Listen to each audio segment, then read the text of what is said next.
Hello everyone students, कैसे हैं आप लोग। उम्मीद करता हूँ अच्छे होंगे।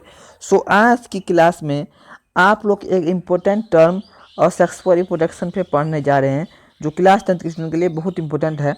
वीडियो को शुरू से लेकर अंत तक जरूर देखें। तो चलिए आज का इम्पोर्टेंट टर्म और सेक्सुअल रिप्रोडक्शन स्टार्ट करते हैं।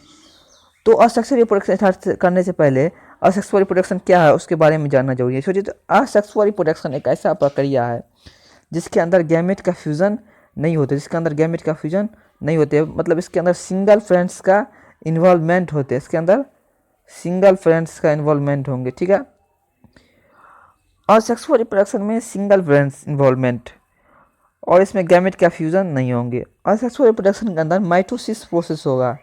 इसके अंदर माइटोसिस क्या होता है? माइटोसिस एक ऐसा टाइप होता है सेल डिवीजन जिसके अंदर क्रोमोसोम नंबर सेम होते हैं, ठीक है। तो mitosis is the type of cell division in which chromosome number are same. Clear, यहाँ तक क्लियर है।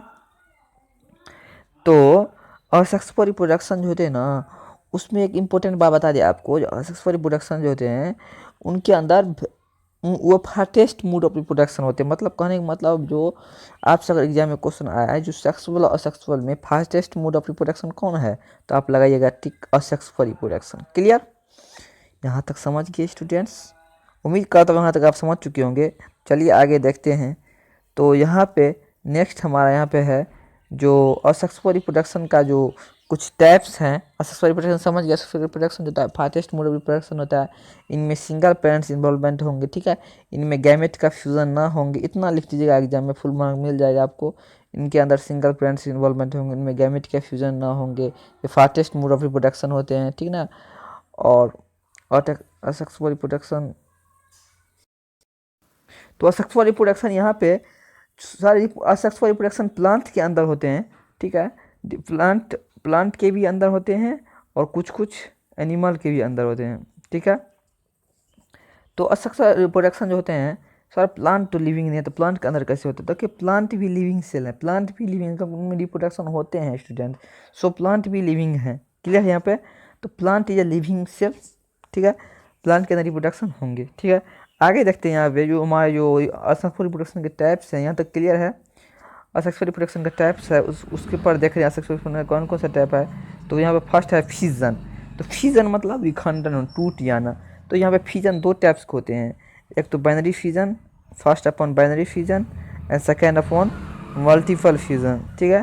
First upon binary fission and second upon multiple fission. तो सबसे पहले हम यहाँ पे बाइनरी फिजन के बारे में देखते हैं। तो बाइनरी फिजन के अंदर क्या होता है, एक ऐसा प्रोसेस होता है जिसमें ऑर्गेनिज्म जो है ना दो पार्ट्स में स्प्लिट कर जाते हैं, टूट जाते हैं। ऑर्गेनिज्म दो पार्ट्स में यहाँ आप देखिए, यहाँ पे जो ये जो है एमोबिया के साइटोप्लाज्मा के ऑटोमोस्ट लेयर में साइटोप्लाज्मा, यहाँ पे देखिए डिवाइड करते करते दो पार्ट्स में यहाँ पे टूट गए। देखिए यहाँ पे ये एमोबिया के साइटोप्लाज्मा ऊपर में, और इसमें क्या होंगे, इसमें साइटोप्लाज्मा में डिवीजन के कारण ये दो पार्ट्स में यहाँ पे विखंड टूट जाते हैं। और यहाँ पे क्या होते हैं, तो बाइनरी फिजन में क्या होता है, एक ऑर्गेनिज्म से दो आइडेंटिकल पार्ट्स बाहर निकल जाते हैं। क्लियर है? यहाँ पे एग्जाम्पल में से एमोबिया बताएं। एमोबिया इज़ अ यूनिसेलुलर ऑर्गेनिज्म। आपसे एग्जाम में अगर क्वेश्चन आए एमोबिया इज़ अ यूनिसेलुलर मल्टीसेलुलर, तो एग्जाम लगा दीजिएगा। एमोबिया जो होते हैं यूनिसेलुलर ऑर्गेनिज्म होते हैं, ठीक है। और एमोबिया के अंदर असेक्सुअल रिप्रोडक्शन होता है, इतना भी याद रखना आपको जरूरी है। नेक्स्ट यहाँ पे दिया है लिसीमिनिया। एक एमोबिया के अंदर एक लिसीमिनिया नाम की बीमारी होता है, उसको हम काला आजार बोलते हैं। तो एग्जाम में आपसे क्वेश्चन आएगा जो जो ऐसा बीमारी का नाम बताइए जो काला आजार होने के कारण होता है, तो आप लगा दीजिएगा लिसीमिनिया। लिसीमिनिया जो होता है एग्जाम में कैसे क्वेश्चन आ जाएगा, जो इन विच टाइप ऑफ डिजीज, ठीक है। तो वहाँ पे कंफ्यूज ना होना, वहाँ पे बता दिए आपको, यहाँ पे बता दिए लिसीमिनिया आपसे। अब आते ही दीजिए फटाक से वहाँ पे टिक लगा देना, ठीक है। तो नेक्स्ट जो है, नेक्स्ट यहाँ पे देख लेते हैं। नेक्स्ट यहाँ पे क्या है, इतना तो यहाँ तक क्लियर है। क्लियर, ठीक है। अब नेक्स्ट यहाँ पे हमारा है जो बाइनरी फ्यूजन, तो सर समझ गए, जो एक ऑर्गेन से दो ऑर्गेन्स का बाहर निकल जाना। अब यहाँ पे मल्टीपल फ्यूजन क्या होता है सर? देखिए मल्टीपल फ्यूजन प्लाज्मोडियम की बॉडी के अंदर, भाई मल्टीपल मल्टीपल मतलब एक से अनेक। मल्टीपल मतलब क्या होता है, मल्टीप्लाई मतलब क्या होता है, गुना, मतलब टू है, दो को दो से गुना करने 4 हो जाएगा, मतलब 4 को 2 से गुना करते 8 हो जाएगा, 8 को 2 से 16, 16 को 2 से, मतलब मल्टीपल होना मतलब बढ़ते जाना, मतलब पैरामीशियम जो होते हैं उनके बॉडी का, सपोज मान लीजिए पैरामीशियम है, मान लीजिए है नहीं, ए है, ठीक है, और ये पैरामीशियम का मान लीजिए बी बॉडी है, ठीक है, ऐसे समझिए, आपको बता देते हैं अच्छे तरीके से, ठीक है, मान लीजिए, ठीक है, देखिए पैरामीशियम का ये बॉडी है और ये उनके ऊपर से साइटोप्लाज्मा है, और उनमें डिवीजन होने का, साइटोप्लाज्मा का डिवीजन उसको हम साइटोकिनेसिस बोलते हैं, और जब न्यूक्लियस इसमें डिवीजन होगा उसको हम कैरियोकिनेसिस बोलते हैं। यह बात आपको याद रखना जरूरी है। सो यहाँ पे जब इसके अंदर साइटोप्लाज्मा के अंदर डिवीजन होंगे, तो यहाँ पे जब जो ये पैरामीशियम उनके बॉडी का साइटोप्लाज्मा में डिवीजन होता है, तो डिवीजन होने के बाद इस बॉडी के अंदर बहुत सारा, और यहाँ पे देखिए बहुत सारा ऑर्गेनिज्म इसके बॉडी के अंदर आ गया, और जब ये मैच्योर करता है, तो मैच्योर होने के बाद ये ब्रास्ट कर जाता है, और ब्रास्ट होने के बाद बहुत सारे ऑर्गेनिज्म जो है इसके बॉडी से बाहर निकल जाते हैं। सो यहाँ तक क्लियर। तो इसके बॉडी से मतलब सिंगल ऑर्गेनिज्म से the process single organism produce a very large organism, मतलब सिंगल ऑर्गेनिज्म में क्या हो गया, बहुत सारा लार्ज ऑर्गेनिज्म का प्रोड्यूस होंगे। तो बाइनरी फिजन में क्या होते हैं, एक ऑर्गेनिज्म से दो ऑर्गेनिज्म बाहर निकलते, एक ऑर्गेनिज्म का साइटोप्लाज्मा है वो डिवीजन करके दो आइडेंटिकल पार्ट में टूट जाते हैं। देखिए स्टूडेंट्स, पूरा क्लियर करना है आपको, एग्जाम में कन्फ्यूजन ना होना है। तो एमोबिया में क्या होंगे, यानी कि बाइनरी फिजन में क्या होंगे, जो फिजन का दो पार्ट में, फिजन मतलब लिखा ना टूट जाना, तो बाइनरी फिजन में एक ऑर्गेनिज्म दो आइडेंटिकल पार्ट्स में टूट जाते हैं, बट मल्टीपल फिजन में एक ऑर्गेनिज्म से बहुत सारा ऑर्गेनिज्म बाहर निकलता है। इससे एग्जाम्पल है पैरामीशियम दिया आपको हम, बाइनरी फिजन में एक ऑर्गेनिज्म से दो ऑर्गेनिज्म बाहर निकलता है, बट मल्टीपल फिजन में एक ऑर्गेनिज्म से बहुत सारा ऑर्गेनिज्म का बाहर निकल जाना। यहाँ तक क्लियर है। तो सर फ्यूजन हम यहाँ पे समझिए। तो चलिए स्टूडेंट, यहाँ पे फ्यूजन आपको क्लियर है, यहाँ तक उम्मीद करता हूँ आप समझ चुके होंगे। अगर नहीं समझे तो कमेंट करें। नेक्स्ट हमारा यहाँ पे है फ्रेगमेंटेशन।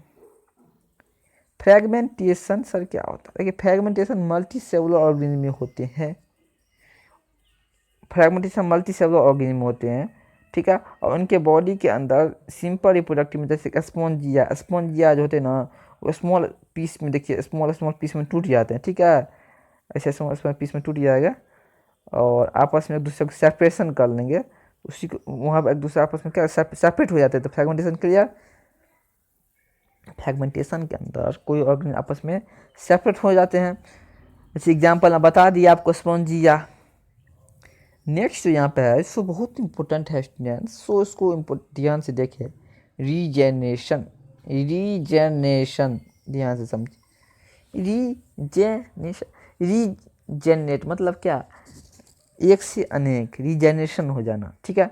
तो मतलब कहने का मतलब, अगर कोई ऑर्गेनिज्म रीजेनेट मतलब पुनः पुनः जीवन होना। सपोज मान लीजिए जहाँ पर आपका अगर पाँव कट गया, मान ली सपोज ऐसा भगवान करे ना, किसी ऑर्गेनिज्म का अगर पाँव कट गया, आपका किसी ऑर्गेनिज्म का अगर पाँव कट गया, तो वापस वो पाँव ला सकता है, नहीं ला सकता, बट कोई कोई ऐसे एक्सेप्शन के साथ उसमें होंगे ऐसे बात। तो regeneration the process in which getting back of the body parts is called regeneration. ऐसा प्रक्रिया जिसके अंदर बॉडी पार्ट्स वापस आ जाए उसको ही हम रीजनरेशन बोलते हैं। एग्जाम्पल जैसे प्लेनेरिया का बॉडी, यहाँ पर देखिए प्लेनेरिया के बॉडी होते हैं, सपोज मान लीजिए ये प्लेनेरिया के ए है पार्ट, ये बी है, ये सी है, और ये डी है, ठीक है, A B C D part है। यहाँ पर अगर बी पार्ट कट गया इसका, तो वापस अपना बी पार्ट को रीजनरेट कर लेंगे। एग्जाम्पल बता दें, आप अपना घर में ही देखे होंगे लिजार्ड, ठीक है, लिजार्ड जो होते हैं वे क्या करते हैं, जो अपना टेल को काट कर रीजनरेट कर लेते हैं दोबारा से। जब देखते हैं जब हमको खतरा नहीं रहता है, तो अपना टेल को रीजनरेट कर लेते हैं, वापस से टेल को क्या कर लेते हैं, रीजनरेट कर लेते हैं। तो सर रीजनरेशन तो सर केवल एनिमल में अभी तक देखें सर, रीजनरेशन क्या ह्यूमन में भी होता है? यस स्टूडेंट, रीजनरेशन ह्यूमन में होता है। बहुत important question, very important question, exam में क्वेश्चन आएगा कि क्या ह्यूमन में रीजनरेशन, आपसे कोई पूछ लेगा तो क्या बोलिएगा, होता है सर। क्या कहाँ होता है सर, नहीं बता। तो देखिए एग्जाम्पल ऐसे किए, रीजनरेशन जो होते हैं, रीजनरेशन में ह्यूमन में भी होते हैं, एग्जाम जैसे कि अपना लोग का जो हेयर है, बाल, उसमें होंगे रीजनरेशन। केस काटने के बाद दोबारा आता है कि नहीं आता, ठीक है। केस कटने के बाद दोबारा आ जाता है, ठीक है। अपन लोग का जो नेल्स है, नाखून है, वो दोबारा एक बार कटने पर दोबारा वापस आ जाता है, ठीक है। अपन लोग का जो, हाँ, एक इम्पोर्टेंट पार्ट लीवर, हमारे बॉडी के अंदर लीवर के बारे में नहीं पता, जान लीजिए। लीवर हमारे बॉडी में सबसे लार्जेस्ट ग्लैंड होते हैं। सो आपको नहीं बताया, जान ले, लीवर हमारे बॉडी के अंदर सबसे लार्जेस्ट ग्लैंड होते हैं, और सेकेंड लार्जेस्ट ग्लैंड होते हैं पेनक्रियाज, इंपॉर्टेंट। हमारे वीडियो अगर आप नहीं देखे हैं, उससे बताए हैं ये बात हम। जो फर्स्ट लार्जेस्ट ग्लैंड हमारे बॉडी का लीवर होते हैं, और सेकेंड लार्जेस्ट ग्लैंड पेनक्रियाज होते हैं। सो ई पॉइंट जीरो में रखे स्टूडेंट्स। तो रीजनेशन हमारे बॉडी में ह्यूमन में थ्री पार्ट्स करते हैं। हेयर करते हैं, बाल, ठीक है, नाखून हमारा, और हमारा लीवर में रीजनेशन का प्रक्रिया होता है। तो उम्मीद करता हूँ जो आप लोग रीजनेशन यहाँ पे समझ चुके होंगे, रीजनेशन प्रक्रिया में कैसे होता है इसके बारे में बताया, ठीक है। जो अपना पास्ट को वापस को रीजनरेट कर सकते हैं, ठीक है। ये उम्मीद करते हैं यहाँ तक आप समझ चुके होंगे, ठीक है। नेक्स्ट जो हमारा है, नेक्स्ट जो रीजनरेशन होता है, एक स्पेशल टाइप ऑफ सेल से कैरी किया जाता है। जैसे कि अपन लोग के बॉडी के अंदर ह्यूमन में थ्री पार्ट, हेयर, नेल्स और लीवर, ये याद रखना है, ये रीजनरेट करते हैं, क्लियर है। नेक्स्ट जो हमारा है सो भी इम्पोर्टेंट है, यहाँ पे है बडिंग। बडिंग मतलब क्या, बडिंग होना, बड माने बढ़ जाना।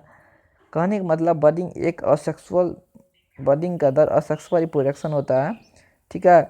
और एग्जाम में क्वेश्चन आएगा तो बडिंग लिख दीजिएगा, असेक्सुअल रिप्रोडक्शन। बडिंग में क्या होता है, जो organism such as hydra which regenerative cell for reproduction process is called budding.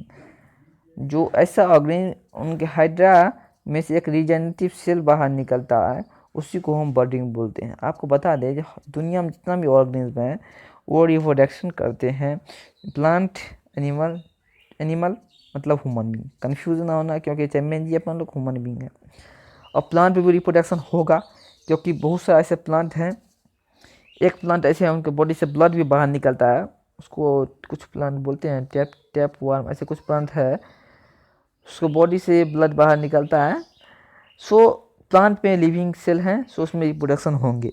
So budding जो है ना वह प्लांट है। सो बडिंग के अंदर क्या होंगे, बडिंग के अंदर एक रीजेनरेटिव सेल बाहर निकलेंगे, हाइड्रा बाहर निकलेंगे। देखिए ये सपोज यहाँ पर मान लीजिए बर्ड है, ठीक है, और यहाँ से एक रीजेनरेटिव सेल हाइड्रा बाहर निकलता है, जिसको टेंटिकल्स भी बोलते हैं। और देखिए यहाँ से जब ये बर्ड यहाँ से बाहर निकलना स्टार्ट हो जाता है, इन हाइड्रा में क्या होता है, जैसे कि अपन लोग को माँ के गर्भ से बाहर निकले, तो हाइड्रा के बॉडी से बर्ड जब डेवलप होता है तो उसमें सेल डिवीज़न होते हैं, ठीक है। और सेल डिवीज़न होने के कारण, सर हाइड्रा में कौन से बोलते, माइटोसिस होंगे, उसमें सेल डिवीज़न होने के कारण उसके बॉडी से बर्ड एक बाहर निकलता है। और जब बर्ड मैच्योर हो जाता है तो वो माँ के बॉडी से डीअटैच हो जाते हैं, माँ के बॉडी से बाहर निकल जाते हैं। क्लियर, समझ के स्टूडेंट। यहाँ पे देखिए जो हाइड्रा है, हाइड्रा अपने बॉडी से एक outgrowth repetitive cell outgrowth develop करते हैं, जिसको हम बर्ड बोलते हैं। जब वो बर्ड जब मैच्योर कर जाते हैं तो वे बॉडी से बाहर निकल, जैसे कि एक एग्जांपल आपको बताते हैं। जैसे कि आप बच्चे में, जब आप बच्चे रहते हैं तो माँ के कंट्रोल में रहते हैं, ठीक है। जब आप मैच्योर कर जाते हैं, यानी कि 20-22 साल के जब हो जाते हैं, तो माँ के कंट्रोल में नहीं रहते हैं, बाहर निकल जाते हैं माँ के कंट्रोल से, यानी कि आप भी बर्डिंग के थ्रू हैं। तो बर्डिंग में भी जब बच्चा रहता है तो माँ के साथ, बॉडी के साथ अटैच रहता है, ठीक है। तो जो हाइड्रा है, हाइड्रा के साथ बर्ड अटैच रहते हैं जब बच्चा रहता है तब बर्ड। तो उसी प्रकार जब वो मैच्योर करते हैं तो हाइड्रा में अपना माँ के बॉडी से बाहर डीअटैच होता है, ऐसे समझिए। देखिए इतना अच्छा एग्जांपल दिया, आप समझ चुके, आप एग्जाम में फटाक से याद आ जाएगा, ये पॉइंट लिख दीजिएगा। तो अपने माँ के बॉडी से मैच्योर होने के बाद वो बाहर डीअटैच हो जाते हैं। कौन कौन ऐसे बच्चे लोग हैं जो माँ के बाद पालते हैं, सो कमेंट करें ऐसे बच्चे लोग। सो बहुत बच्चे लोग मानते ही होंगे, बहुत नहीं मानते होंगे। सो यहाँ आप देखिए, तो बडिंग समझ गए, तो बडिंग क्या होता है, तो माँ के बॉडी से जब मैच्योर होते हैं तो बॉडी से बाहर निकल जाते हैं। क्लियर, यहाँ पे वही बात बताया, हाइड्रा बर्ड डेवलप आउटग्रोथ। देखिए एनसीईआरटी से लाइन बता रहे हैं, कहीं बाहर नहीं जा रहे हैं, रेपिटेड सेल डिवीजन बता रहे हैं, the bird develop to individual mature from parent body became new individual independent. जब मैच्योर करते थे न्यू इंडिविजुअल अपना उनके बॉडी से निकल के, ऐसे आप लोग आज़ाद हैं वैसे वो लोग भी आज़ाद हो जाते हैं। नेक्स्ट हमारा यहाँ पे है वाइटिटी प्रोपोगेशन। देखिए वाइटिटी प्रोपोगेशन एक असक्सेसफुल मोड ऑफ रिप्रोडक्शन होते हैं जो लोअर प्लांट्स के अंदर होते हैं, ठीक है, लोअर प्लांट्स के अंदर वाइटिटी रिप्रोडक्शन होते हैं। प्रोपोगेशन एक ऐसा प्रक्रिया है जो असक्सेसफुल रिप्रोडक्शन है जिसके अंदर प्लांट रिप्रोडक्शन रूट स्टेम और लीव्स के थ्रू करते हैं। यहाँ पे देखिए रूट स्टेम्स और लीव्स के थ्रू प्लांट रिप्रोडक्शन करते हैं। तो एग्जाम पूछेगा व्हाट इज वेजिटेटिव प्रोपोगेशन, 1 से 2 मार्क पूछेगा। Vegetative propagation is successful reproduction in which plant reproduce root stem and leaves. Plant root और स्टेम और लीव्स के थ्रू रिप्रोडक्शन करते हैं, बाय रूट के थ्रू, बाय स्टेम के थ्रू और बाय लीव्स के थ्रू करते हैं। क्लियर है सर? बाय रूट के थ्रू भी करते हैं और बाय स्टेम के थ्रू करते हैं और बाय लीव्स के थ्रू करते हैं। यस रिटर्न, हाँ तीनों के थ्रू करते हैं। और प्लांट के अंदर जो वेजिटेटिव प्रोपोगेशन है तो रूट स्टेम और लीव्स, रूट स्टेम लीव्स ये तो नेचुरल मेथड है। Such method to make the possible propagation of plants such as banana, orange and rose and jasmine have lost the capacity of produce seed. बहुत important point यहाँ आप देखिए, बहुत important point, इसको याद रखना जरूरी है आप लोग को। सच method also make possible the propagation of plants such as banana, orange, rose and jasmine के अंदर ये कैपेसिटी नहीं होता जो वो सीड को प्रोड्यूस कर सके, ठीक ना। Another advantage of vegetable propagation to all plant produce genetically similar enough to parent plant have all its। जो वेजिटेटिव प्रोपोगेशन का यही फायदा है, जो जितना भी पेरेंट प्लांट होते हैं वो सिमिलर कैरेक्टर के होते हैं, ठीक है। वेजिटेटिव प्रोपोगेशन असक्सेसफुल मेथड के थ्रू होते हैं जो नेचुरल मेथड के थ्रू रूट स्टेम और लीव्स के थ्रू होते हैं। और आर्टिफिशियल मेथड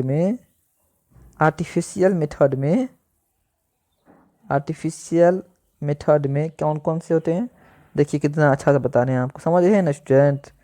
प्लीज समझ नहीं रहे हैं तो बोलिए। कटिंग, सबसे ग्राफ्टिंग, लेयरिंग और टिश्यू कल्चर। तो कटिंग में क्या किया जाता है, प्लांट के जो है ना, प्लांट का जो स्टेम को, प्लांट का स्टेम को या रूट को या लीव्स को काट के दो अलग अलग प्लांट बॉडी का है, कटिंग में दो अलग अलग प्लांट बॉडी के रूट स्टेम या लीव्स को काट कर डीअटैच कर दिया जाता है, मतलब दोनों को अटैच मिला दिया जाता है, ठीक ना।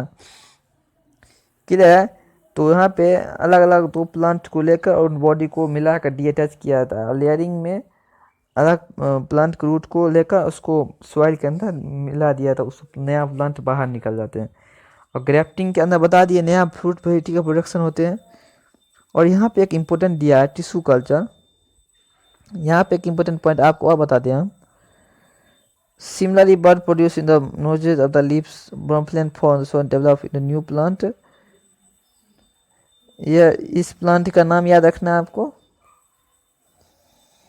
और यहाँ पे टिश्यू कल्चर एक ऐसा प्रक्रिया होता है जिसके अंदर फास्टली न्यू इंडिविजुअल को प्रोडक्शन किया जाता है सेलस की ट्रांसफर के थ्रू।